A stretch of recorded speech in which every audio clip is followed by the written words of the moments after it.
Don't wash your garlic after harvesting, no matter how dirty they look. Washing your garlic increase your chances of losing your garlic to mold. All you have to do is let your garlic cure and dry because garlic has extra layers. And this is all you have to do after your garlic is done drying.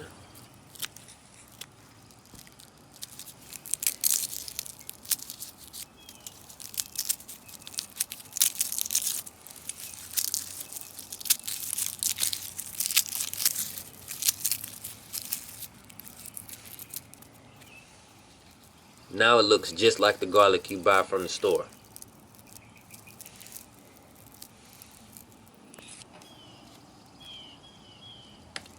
Being 1,000% self-sufficient with garlic is super easy because garlic is a super low maintenance plant.